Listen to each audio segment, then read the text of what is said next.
Nós ganhamos todos os campeonatos. Conviver com o seu Silvio 12 anos vale mais do que qualquer faculdade, qualquer mestrado, qualquer tudo. A gente sempre fala o seguinte, tem gente que aprende, tem gente que não vai aprender nunca e tem gente que nasce com dom. A gauchada já começou a dar risada, né? Ela baixou numa pocinha d'água, pegou um pouco de água suja, misturou na mão assim, foi lá no carneiro. Ficou perfeito, ficou perfeito. O Zé Carlos perguntou para ele, seu Silvio, até quanto o senhor iria nesse touro? Ele falou, até mais um a mais do que você. A preparação do gado de leite, eu não vou dizer que ela é mais difícil ou menos do que a do gado de corte, mas ela é mais detalhista. Demora para preparar uma vaca bem preparada, você demora 2, 3 horas tranquilamente. A gente fazia um roteiro, quais fazendas interessavam, descia do avião, pegava um carro e uma mala e saía batendo de porta em porta. Não tinha nada assim pré-combinado. Quem acompanha isso sabe o quanto é difícil o manejo de exposição. Para gado leiteiro é muito pior.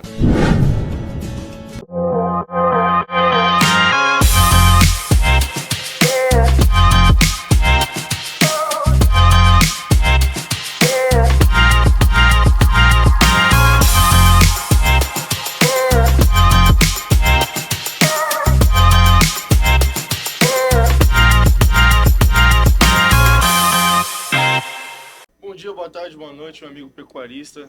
Bem-vindo a mais um Podpack, podcast da pecuária brasileira. Meu nome é Gustavo Pedro Machado, estou aqui com meu companheiro Léo. E aí, Léo, tudo certo? Tudo bem? Mais um programa aí na 90ª Exposebu. Estamos aqui na varanda Casa Branca, junto com o pessoal da CB Genetics. Antes de tudo, agradecer ao nosso grande parceiro e nosso patrocinador, CB Genetics. Está aparecendo agora um QR Code, a gente sempre comenta. Pega, abre o seu celular, abre a câmera, escaneia o QR Code, entre em contato com os vendedores, porque tem muitas raças, tem muita qualidade. Fala um pouquinho pra gente, Léo. Não, com certeza, Gustavo. Tem opções não só na raça Nelore, mas também Brahma, Angus, Cimental, Brangus, Ultra Black.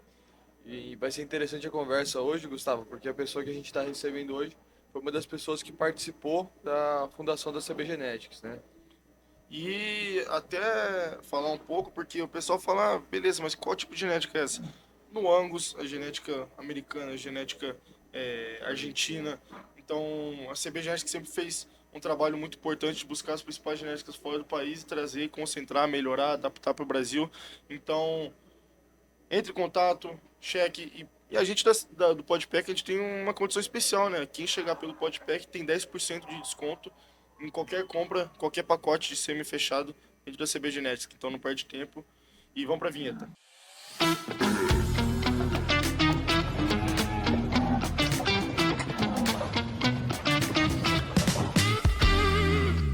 Voltando à vinheta, antes da gente começar nossa conversa com o nosso convidado, pedir para você se inscrever no canal, compartilhar, comentar, porque é muito importante para a gente, pouca gente sabe o quanto isso muda no engajamento, fazer com que o nosso conteúdo seja entregue para mais pessoas. Então, por favor, faça sua parte aí, nos ajude a crescer. Heitor Pinheiro Machado, eu acho que melhor do que eu te apresentar seria você se apresentar. Quem que é o Heitor Pinheiro Machado? Heitor Aires Pinheiro Machado. Tio do Gustavo, do Léo. Heitor, não, o Heitor vem de uma família que vive a pecuária desde muito tempo.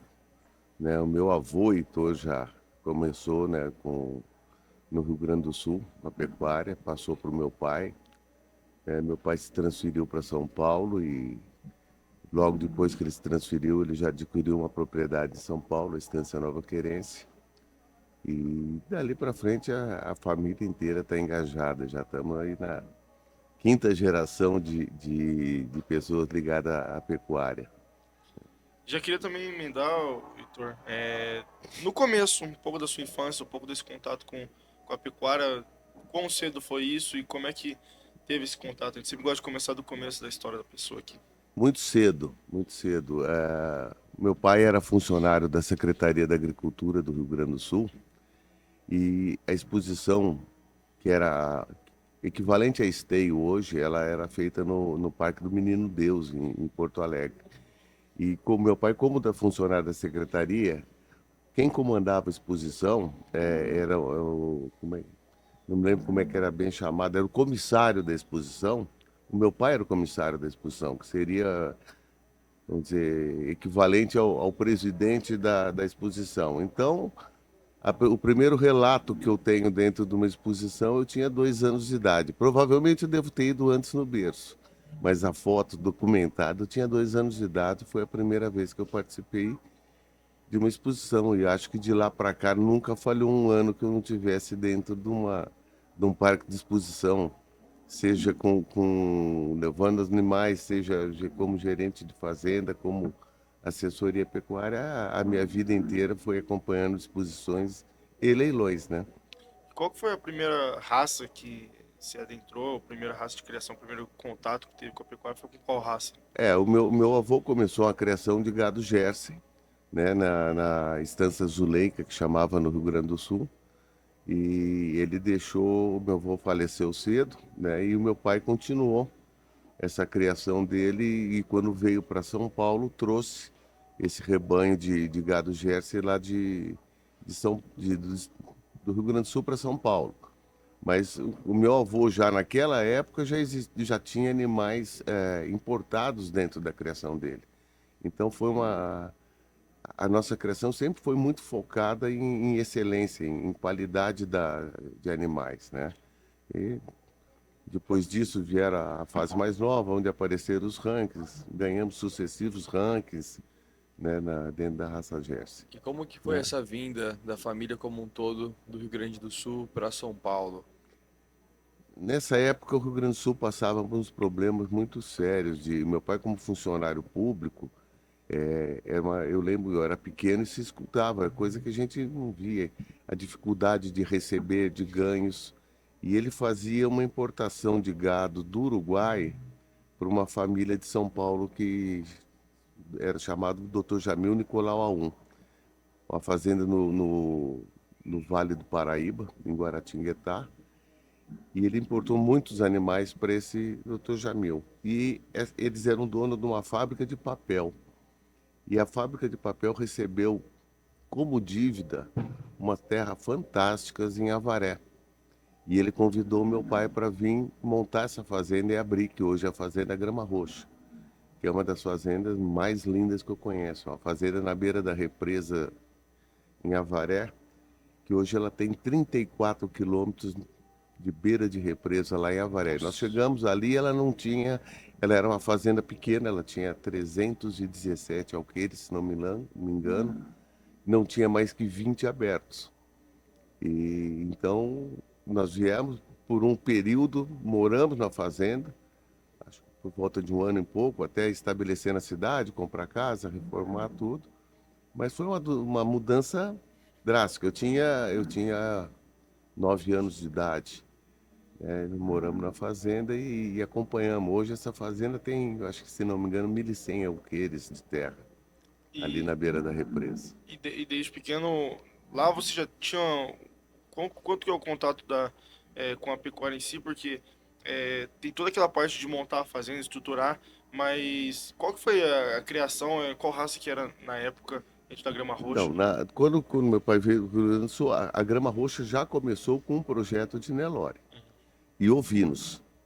Também ela vinha com esse projeto de coisa. Essa fazenda esse gado que ele importava para a fazenda do Vale do Paraíba era holandês, certo? Aí nessa fazenda em Avaré que foi no projeto seria a implantação de gado Nelore e de ovinos da raça Hampshire Down, né? E isso depois foi crescendo. Em paralelo, continuou-se essa criação de Jersey, certo? Sim, sim, porque aí logo depois ele comprou vizinho essa fazenda Grama Roxa, uma terra que é a fazenda, era a Estância Nova Querência. E qual que era o papel da família no contato com a raça Jersey, a questão da seleção? Como que o meu avô, seu pai, ele teve todo esse envolvimento? E como que era o processo de seleção? Sempre foi, sempre foi uma paixão, né? O processo de seleção sempre era discutido, as melhores opções, tudo, e a gente conversava muito entre a gente e tudo. Eu tive um período que eu fiquei, basicamente eu fiquei acompanhando a Nova Querência. Eu estava acabando de me formar, né, já estava num estágio para ser contratado. A minha formação, eu não falei antes, mas é de desenhista projetista. Não sou formado no meio, apesar de quase todos da família serem, né? Meu pai era agrônomo, meu irmão Júnior é agrônomo, meu irmão Leonardo é veterinário e eu era desenhista. E quando o meu pai começou a fazer muitos leilões em São Paulo, que ele foi convidado para fazer leilões, ele estava tendo muito pouco tempo para cuidar da fazenda. Meus dois irmãos na escola, então ele perguntou para mim se eu não podia dar uma mão, agora que eu estava saindo da faculdade, para dar uma mão para ele para tocar a fazenda, Uhum. tocar o dia a dia da fazenda, né? Essa mão durou 10 anos. E logo na sequência, na verdade, durante esse período como um todo, na Nova Querência, dentro da seleção de Jersey, vocês não se limitaram à criação com base no Rio Grande do Sul, certo? Teve algumas importações. Como que era feito esse projeto em paralelo com os leilões e com as exposições? Não, a gente nunca ficou travado em nenhuma linhagem. Meu pai fez algumas importações diretas da ilha de Jersey, um gado muito bom, uma base muito grande.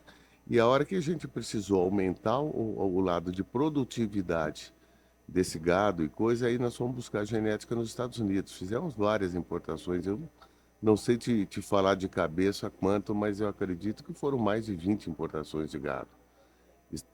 Ilha de Jersey, Estados Unidos e Canadá, basicamente essas três. E, inclusive alguns animais da Nova Zelândia também. Pô, bacana. E como que era feito isso? Vocês iam nas fazendas dos Estados Unidos? Sim, Como que era a burocracia e também? escolher pessoalmente os animais. E escolher pessoalmente os animais, a gente era até um pouco assim, a gente fazia um roteiro de quais fazendas interessavam, e descia do avião, pegava um carro e uma mala e saía batendo de porta em porta. Não tinha nada assim pré-combinado antes, nós vamos. Aí depois você vai fazendo alguns contatos, vai. Mas as primeiras era basicamente isso. A gente fazia ó, vamos visitar essas fazendas aqui que a gente desde sempre era assinante das revistas americanas, acompanhava a genética americana, sabia o que estava acontecendo. Era um jeito da gente acelerar o processo, porque até chegar ao CM daqueles touros que estavam se destacando nos Estados Unidos, demorava muito. Então a gente preferia ir buscar lá já produto daqueles touros que estavam nascendo, né? E sempre buscando o que tinha de melhor. Então acho que isso foi uma grande vantagem para vocês e acho que provavelmente deve ter transmitido em resultado. Sim, com certeza. Falando vários, eu acho que eu não lembro se foram 4 ou 5 rankings seguidos que nós ganhamos o ranking. E um ranking que era disputado itinerário muito longe. Ia desde o Rio Grande do Sul até o norte de Minas, né? A exposição. E quem acompanha isso sabe o quanto é difícil o manejo de exposição. E para gado leiteiro é muito pior, né? Gado leiteiro você tem que ter um cuidado muito maior com o transporte, com ordenha, com tudo. A logística para você viajar com animais de leite ela é mais complicada, né? Conta um pouco pra gente dessa diferença na parte de exposições, que muita gente que está assistindo o podcast provavelmente não sabe, é, das exposições do gado de leite e das exposições do gado de corte. Tanto essa parte de preparação quanto a exposição em si. A preparação do gado de leite, eu não vou dizer que ela é mais difícil ou menos do que a do gado de corte, mas ela é mais detalhista, né? Você tem um preparo mais localizado, às vezes, questão de tosa dos animais, né? De você acertar ali, tentar acertar uma linha de dorso melhor ou não. É uma arte, é uma arte. Quem trabalha com gado de leite sabe que é uma arte. Você tem que calcular o horário de ordenha para tua vaca na hora que for entrar na pista, tá com aquela quantidade que ela tem que estar exata de leite. Ela não pode ficar esguichando o leite ali na hora que entra na pista, então não pode ter nem leite de menos, nem leite de mais. É uma arte. Existem vários profissionais que só fazem isso. Eu fui numa Na expo... época que a gente fazia, mas não raras vezes trouxemos alguns profissionais de fora para nos ajudar a preparar, às vezes em leilões, né, um número muito grande de animais. Eles têm as técnicas, é muito interessante e muito gostoso. E eu queria entrar exatamente nessas técnicas. Nos Estados Unidos em si, é muito forte a questão até de maquiagem de Uber e para poder deixar numa coloração mais bonita, deixar é, o Uber um pouco mais expressivo, assim, né? Sim.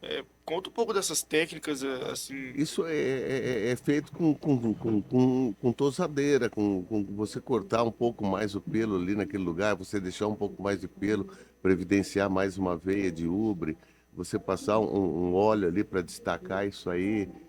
Antigamente a gente falava, cola ubre, não pode. Hoje você para arrumar um posicionamento de teta, entendeu? Mas não pode. Hoje o juiz pode chegar lá e, se ele desconfiar que tem alguma coisa não natural, ele vai penalizar o animal. Então tem que tentar se fazer o mais natural. Você fazer na torcer como você tem nas raças britânicas, né? Você pegar na Argentina, for ver como é que se prepara um Angus, é mais ou menos outra técnica, mas é mais ou menos a mesma coisa. Você demora para preparar uma vaca bem preparada, você demora 2, 3 horas tranquilamente, entendeu? Uma vez eu fui numa exposição do Kentucky lá nos Estados Unidos, eu morava no Tennessee na época, e, cara, é um espetáculo. São, É são uma seis, arte, seis, sete é pessoas uma preparando um arte. animal ao mesmo tempo.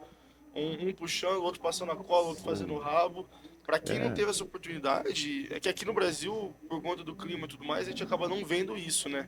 Mas, Eu tive uma passagem, eu vou até te cortar, mas eu tive uma passagem interessante que uns amigos nossos, também criadores de Jersey, no Rio Grande do Sul, eles criavam carneiro, a família Bertagnoli. Eles trouxeram uma mulher dos Estados Unidos para preparar um carneiro deles, em esteio, né? A gauchada toda em volta e já olhando a mulher preparando a carne. E ela começou assim a cortar o pelo do carneiro, deu uma diferença de cor. A gauchada já começou a dar risada, né? Ela baixou numa pocinha d'água, pegou um pouco de água suja, misturou na mão assim, foi lá no carneiro. Perfeito, ficou perfeito. É uma arte, é uma arte. É uma Experiência também. maquiagem assim. É muito legal, muito interessante isso. Não, perfeito. E depois desses 10 anos que você teve à frente da Grama Roxa, acho Não, que da Nova foi da Querência, Nova que era Querência, da vizinho Nova da. Querência, perdão. Acho Mas que, acompanhava o dia a dia do meu pai na Grama Roxa também. sim, até por ser Sim, vizinho tinha sim, essa proximidade sim, também. sim. Mas você seguiu outros rumos com gado de corte, né? Como que foi essa transição? Então, na época a gente ainda estava com Gerson e tudo, e tinha um grande amigo criador de Gerson também, que era o seu Silvio Profeta. E um dia o seu Silvio Profeta foi no escritório lá e conversou com meu pai que ele precisava de alguém para ir nas fazendas dele do Pará, para olhar. E meu pai chamou e perguntou se eu topava. 2 filhos recém-nascidos, eu não pensei 2 vezes. E aí fui trabalhar na época, chamava-se Saempa, que era uma empresa que era o braço pecuário da Que Refresco, que era a indústria do seu Silvio Profeta. E aí eu fiquei com o seu Silvio Profeta na Saempa, indo para as fazendas do Pará aproximadamente uns 2 anos, e eles logo adquiriram uma propriedade ali em Erandu, ao lado de onde hoje é a Tapijara, chamava Fazenda Jurumirim. E ali que ele tinha uma criação de gado cimental, que ele começou na Tapijara, e a Saempa tinha o Nelore. E com a venda da Refresco desfeitos, aí o seu Silvio passou a ter Nelore dentro da Garrió. A Garrió começou somente com cimental e ela passou a ter Nelore com a Garrió. O primeiro animal Nelore comprado para a Garrió pelo seu Silvio foi o Xenogu, no leilão da companhia Zilo, na época US$ 300.000. Como que foi a história dessa aquisição? Foi um dos grandes marcos comerciais da raça Nelore, com certeza. Foi a venda e compra do Xenogu. Como que foi? Não, a companhia Zilo, nós por acaso, eu já trabalhava com o seu Silvio, mas a gente tinha a empresa leiloeira que fez o leilão de liquidação dessa companhia Zilo. Tinha um gado muito bom, um gado de campo, tudo. E tinha nascido esse animal que era um fenômeno, era um bezerro assim que muito lindo tudo. E nós tivemos conhecemos esse Xenobu desde novo. Quando ele foi a leilão, eu acredito que ele estava por volta dos seus 14, 15 meses. Eu não lembro exatamente a idade que ele estava.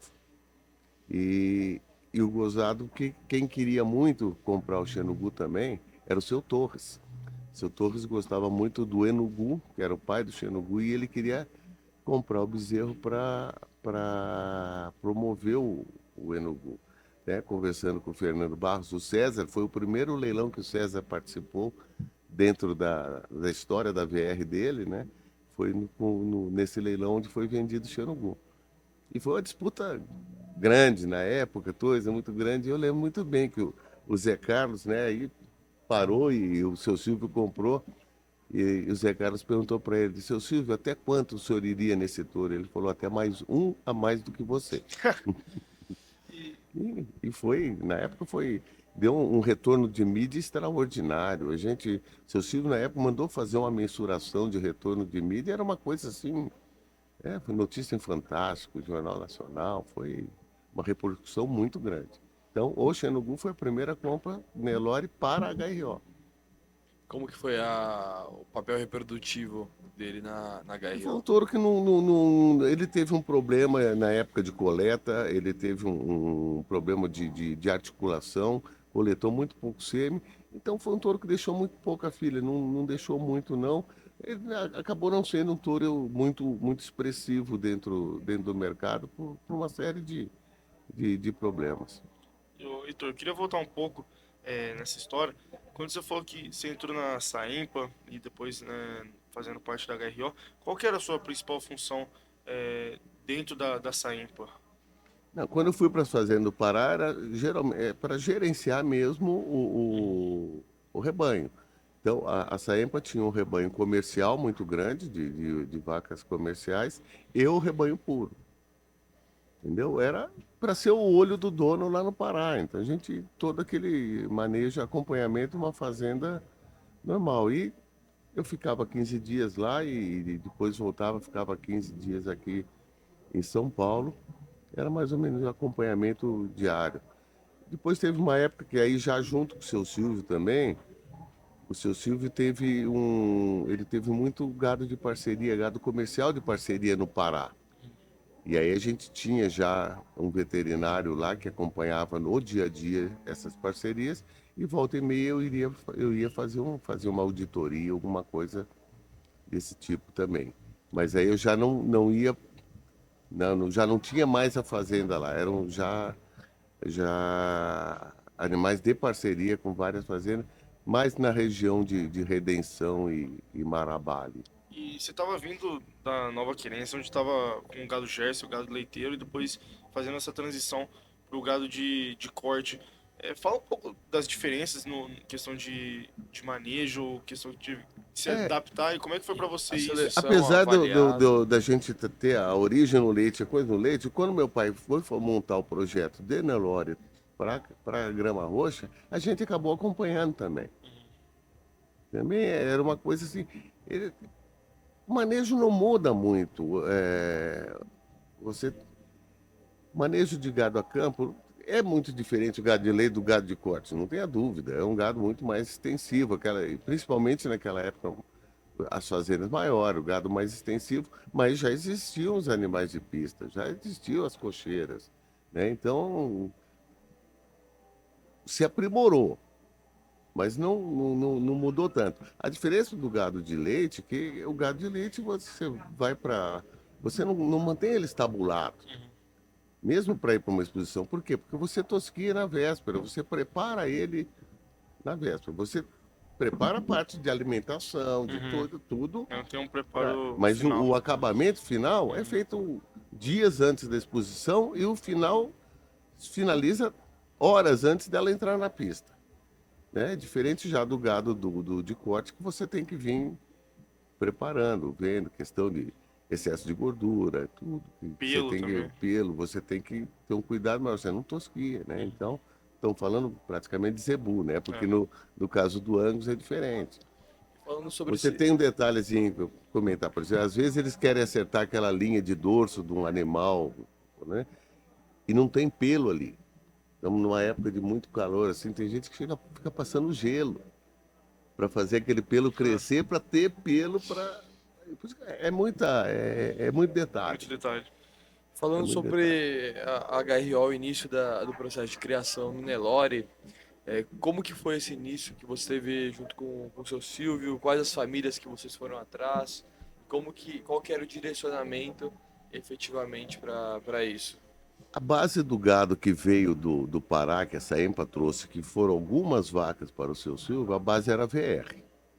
A base VR, o seu Silvio gostava muito até pela influência dele no Pará, porque nessa época no Pará já existiam grandes criadores de Nelore. Um dos pioneiros no Pará é o Gastão, que era irmão do seu Cláudio Carvalho, é um dos introdutores do Nelore no Pará. Mas já existiam criadores do peso, de um Benemutran, tudo. E quem sempre assessorava o Benemutran também nas compras era o seu Dico. Né? E até por essa proximidade, o seu Silvio sempre teve uma queda pela linhagem VR.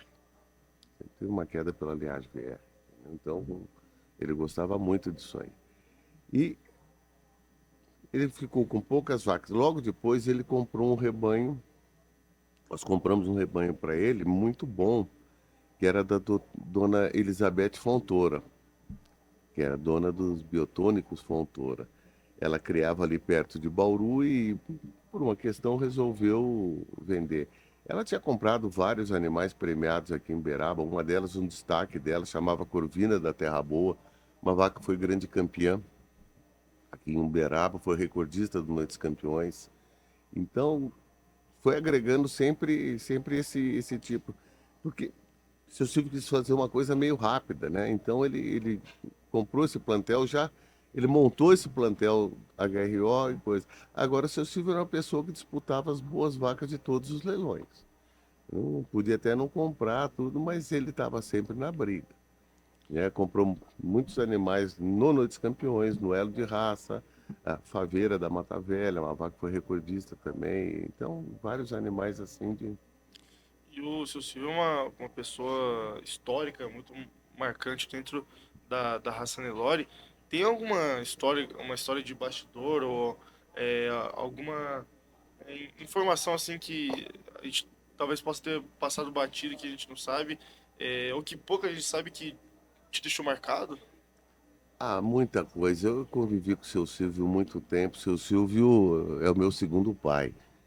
Eu tenho. Eu até me emociono quando eu falo do seu Silvio. É uma pessoa fantástica. Eu não, conviver com o seu Silvio 12 anos vale mais do que qualquer faculdade, qualquer mestrado, qualquer tudo. Ele é uma pessoa indescritível.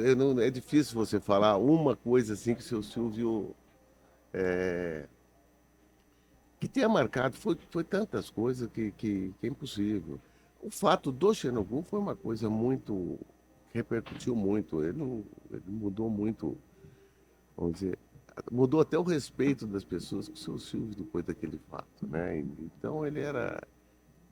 E aí depois foi crescendo, a HRO foi crescendo, o Heitorzinho era novo, me acompanhava lá, ele chamava o seu Silvio, fazia questão que chamassem ele de vovô Silvio, né? Os meus outros filhos. Então é um carinho incrível com o seu Silvio. Eu fiquei muito triste, nem com a morte do seu Silvio, mas já com a doença dele. É uma coisa que me marcou muito quando ele foi piorando. Chegou uma fase que eu já não quis mais ver o seu Silvio. Eu preferia ele ter na lembrança aquele seu Silvio alegre, brincalhão, dentro da fazenda de bermuda e tênis andando. Que era o jeito que ele andava na fazenda, sem camisa, bermuda e tênis. Depois desse tempo todo dentro da HRO, qual que foi o próximo passo que você quis tomar, o Heitor? E um pouco dessa transição, conta pra gente. Então, quando a gente se acertou que eu sairia da HRO, logo depois ia ter um leilão ainda da HRO que eu iria continuar dando esse suporte para eles, para o pessoal da SAP. E eu liguei para o Wagner, até na época, se não me engano, foi o Wagner, e falei, olha, eu vou sair assim, mas eu vou continuar até o leilão. Ele falou, não, vamos encontrar. Agora era no leilão do Bertin, lá no Quality in Linz. Ele falou, não, vamos encontrar no leilão, vamos conversar, quem sabe você vem para a SAP aqui, não sei o quê. E por acaso foi no mesmo dia, fui eu e foi o César. Foi o dia que nós acertamos de começar a fazer uma parceria com a SAP para tocar essa parte de assessoria de leilão.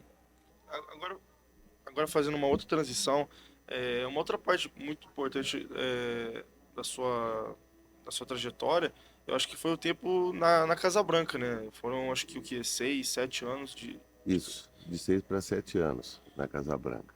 E conta um pouco dessa trajetória, qual que foi o seu papel lá dentro, porque também foram outras raças que eu acho que antes não tinha tido contato, o Cimental, o Brahma, o Angus. Ainda não tava no Nelore. Não estava e logo depois que eu tinha saído da SAP, eu fiquei um tempo com o laboratório de FIV, junto com o Pedrão, e dando alguma assim, assessoria, até que veio o convite do Paulo para dar uma reestruturada nas propriedades da Casa Branca, né? Que eram as propriedades já separadas, o Paulo estava com muito pouco tempo para ir, entendeu? Então o convite foi mais ou menos isso.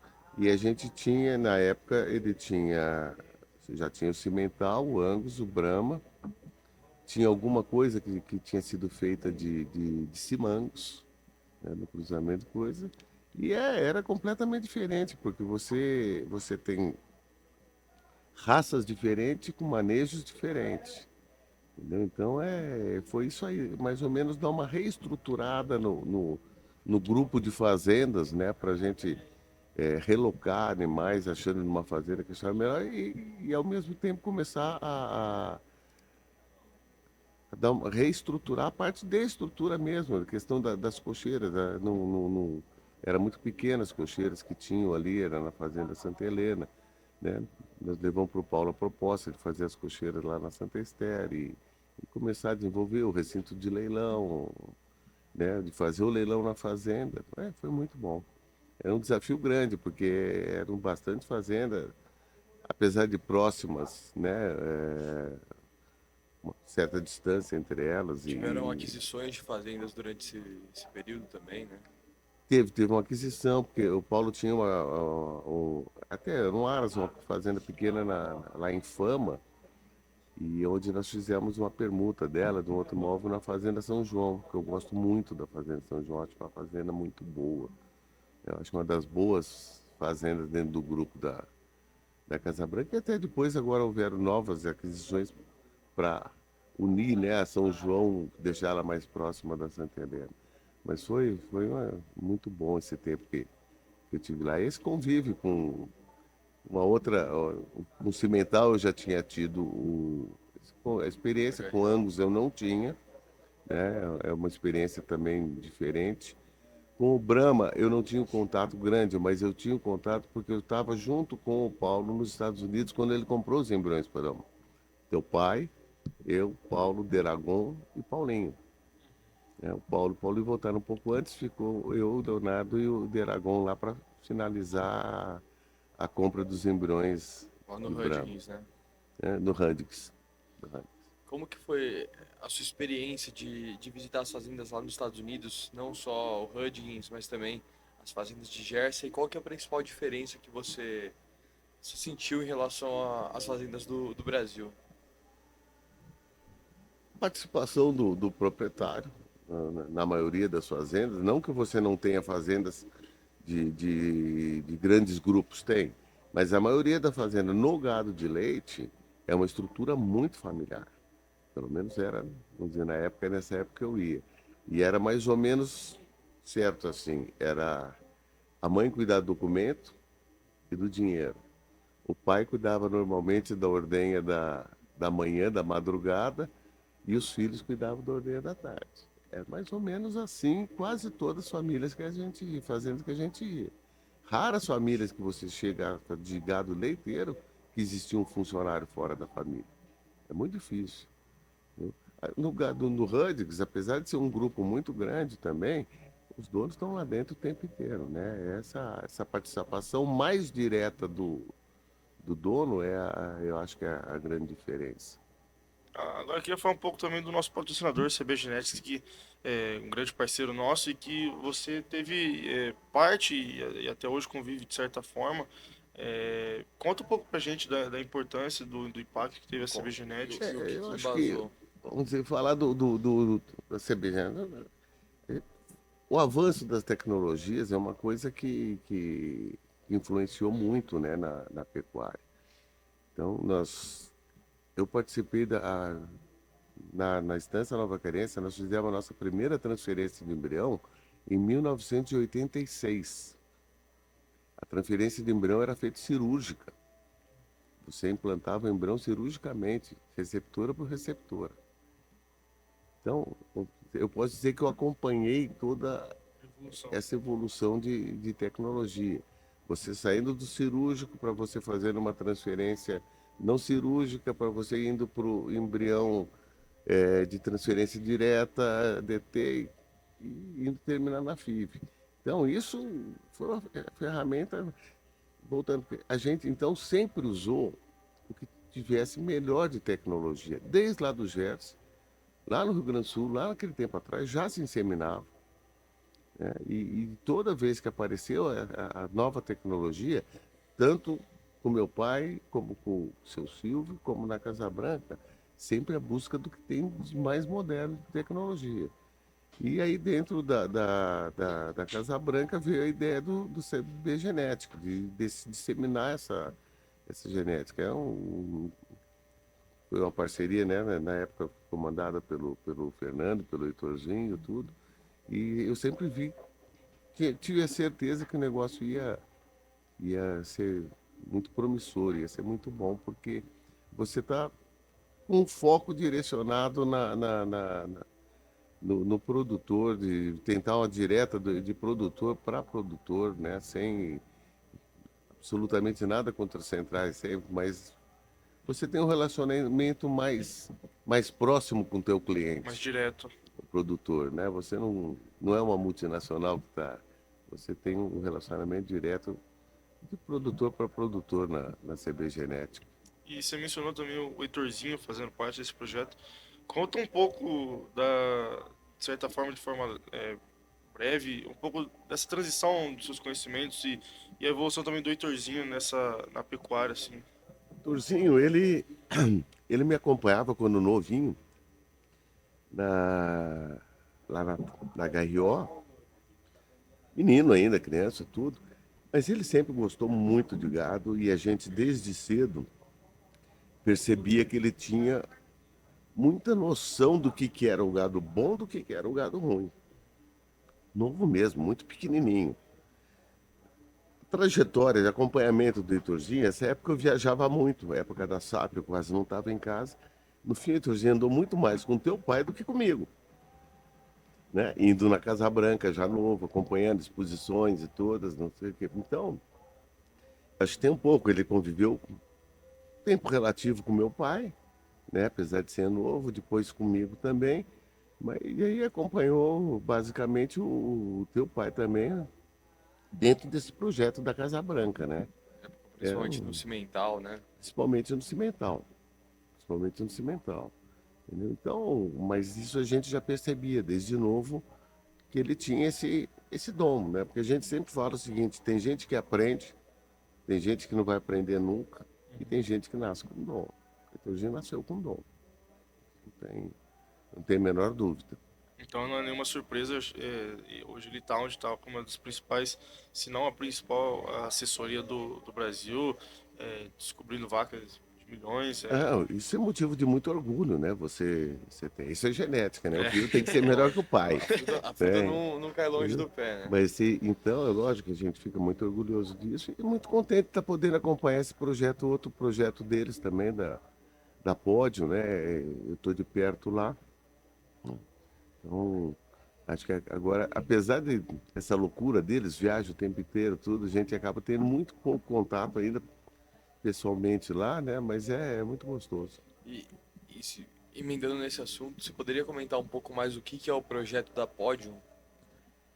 A Pódio é um centro de performance, de prestação de serviço de animais, para preparo de animais para leilão, para pista e qualquer tipo de leilão. É uma prestação de serviço, muito gostoso. Você tem todas as categorias de animais lá. Nós temos desde receptoras prenha para parir, que parem lá com a gente, né, até doadoras para coleta.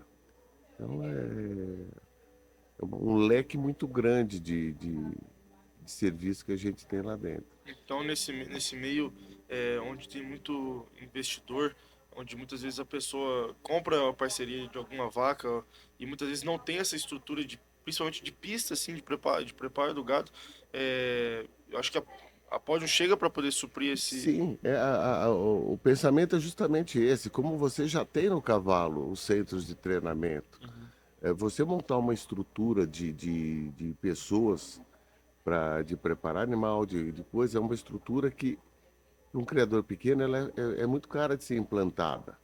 Então, como a estrutura da pod é uma estrutura grande, você pode ter vários animais, você acaba diluindo esse custo para quem é muito mais interessante para uma pessoa que não quer montar uma estrutura de pista, encaminhar para a gente lá e montar.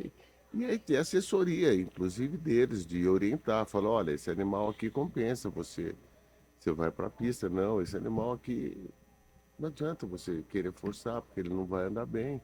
Então, isso aí tudo orienta muito esse criador novo, né? Viabiliza muito a entrada dos investidores, né? Sim, sim. E outra coisa que facilita também, nós temos bastante compradores de fora do Brasil que deixam os animais lá. Às vezes eles produzem aqui, depois espera a hora certa de fazer uma exportação para lá, né? Compra o prenhez. Então ele compra uma prenhez, ele prefere que nasça aqui no Brasil. É difícil ele levar lá para Bolívia para nascer lá se tiver algum problema de substituição. Entendeu? Então eles deixam aqui, nascem lá com a gente e aí depois eles decidem se querem fazer uma carreira aqui, se querem levar para lá e é muito mais viável. E, Heitor, agora a gente já entrando num quadro final que a gente faz, é um quadro que já é clássico nosso aqui dentro do podcast, mas que é um quadro até oferecimento da CB Genetics. Então, de novo, peço pro pessoal, não perde essa oportunidade, entre em contato com a CB Genetics, dá uma conferida no catálogo deles. E esse quadro, Heitor, é um quadro simples, a gente faz uma pergunta, o que vem na sua cabeça, você responde. Primeiro seria um conselho pro Heitor de 30 anos atrás, qual seria? Um conselho para de 30 anos atrás, faça tudo de novo do jeito que você fez. Um arrependimento.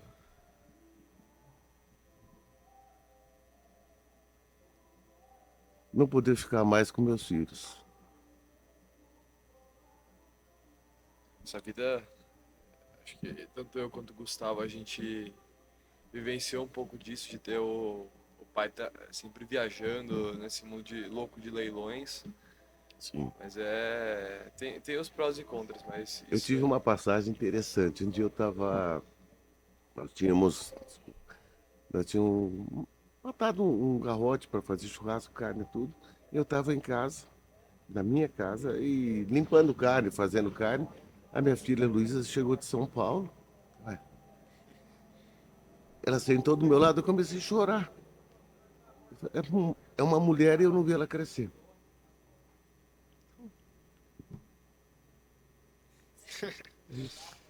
Ô, Heitor, se o Heitor de 30 anos atrás tivesse assistindo esse podcast, o que ele te diria? Se eu tivesse assistido esse podcast 30 anos atrás, é isso? É. Pô, não tinha podcast naquela época. Mas Vai em vendo, frente. Vai em frente. qual que foi a sua maior alegria que você teve dentro da pecuária? Ah, tive várias. É difícil eleger uma. Muito difícil. A vida Um, inteira dentro. Então são muitas alegrias. Um animal que, dentro de todas essas raças que você passou ao longo da sua trajetória, que te marcou.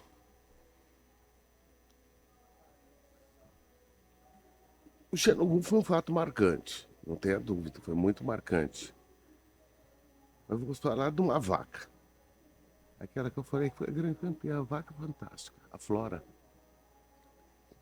Vaca fantástica. Se pudesse dar um conselho para um criador que está começando agora, depois de todos esses anos, desde do dente de leite, tendo contato com a pecuária, tanto leite, carne, qual conselho você daria para quem está começando? Procure orientação de gente séria. Eu acho que isso é o mais importante no mercado hoje. Você tem muita gente entrando, os valores são altos, o investimento é alto. Você tem que estar muito bem assessorado de pessoas sérias. Não só no quesito técnico, mas também de integridade, né? Sem dúvida. Importante. Primeiramente de integridade, pode até depois do técnico, mas eu acho que isso é muito importante. Eu te falei, os valores são expressivos, é um investimento muito forte. Se você não tiver confiança total na pessoa que está te assessorando, é difícil. E Heitor, só para fazer um agradecimento final, a gente queria dar um boné do Podpack para você e um boné também do CB Genetics, perdão. Verde. O verde. E o azul ou... Azul. O azul. Azul é a minha cor favorita, mas eu gosto muito dessa combinação de verde com laranja. Quase um gremista, né? Tio, muito obrigado. Obrigado a vocês. Essa oportunidade. Boa conversa. Léo, Desculpa aí que isso? os momentos de emoção. A gente tá aqui para isso. Sempre Começa a passar um filme na cabeça, né? Então, É muita história boa. Conversa de família, assim, a gente gosta muito, é muito tocante. Sempre bom saber mais da trajetória. E o nosso pessoal do Podpack estão sempre acostumados, então, para entrevistas como essa, a gente já pede para você se inscrever no canal, porque quando a gente soltar uma entrevista nova, você vai receber, ativar o sininho, porque senão você pode estar até seguindo, mas não vai chegar para você que essa entrevista está no ar. Então, aproveita e já faz essas duas, deixa o like, comenta se gostou, se não gostou, qual tipo de entrevistado você quer para falar de algum assunto diferente, uma raça diferente. Então, por favor, e toda semana, segunda-feira de manhã, 5 da manhã, para poder começar a sua semana da melhor maneira possível, escutando o Podpack e os cortes ao longo da semana, todos os dias, em diferentes plataformas. A gente está no Instagram, no TikTok, no Shorts. Então, Spotify, entrevista completa. Então, muito obrigado a todos e tenham uma excelente semana. E uma fêmea que entrega um bezerro com 50% a mais do peso? Eu tô cansado de desmamar bezerro com média de 10 arrobas. Não é um animal ou outro. É a média de desmame do meu gado com 10 arrobas. Será que não paga um pouco mais de pasto pra ela fazer esse bezerro pra mim? Ou é melhor eu chegar lá e botar comida no coxo pra ela? Com milho a mais de R$90 o saco que tá hoje. Será que não é melhor trabalhar pra ter mais fêmea cimental produzindo bezerro de 10 arrobas? Em vez de comprar novamente gado cimental PO, eu parei para raciocinar. Pô, nós temos um Nelore espetacular aqui no estado. Por que não aproveitar essa qualidade do Nelore para fazer um Sim Brasil moderno? Para fazer um Sim Brasil com a linhagem sul-africana, com a carcaça extraordinária, com a padronização. E o que é que o povo fala por aí? A pecuária não vai com a agricultura. Já viu como é a rentabilidade de um compost de vaca de leite bem feito, gado confinado? Já viu um confinamento bem feito? O cara consegue fazer uma silagem barata dentro da sua própria fazenda? A rentabilidade de pecuária bem feita e intensiva é igual de agricultura ou mais. Não sou muito preocupado com touro 0,1%. Às vezes você vai pegar um boi muito maternal, aí você, não, essa prova desse boi é muito maternal, vou pegar um touro que faz fêmea muito boa de criar. Mas às vezes, quando ele é extremado, ele traz um monte de defeito. Ele traz o maternal bom e retira uma boa parte daquilo que você corrigiu no seu plantel inteiro.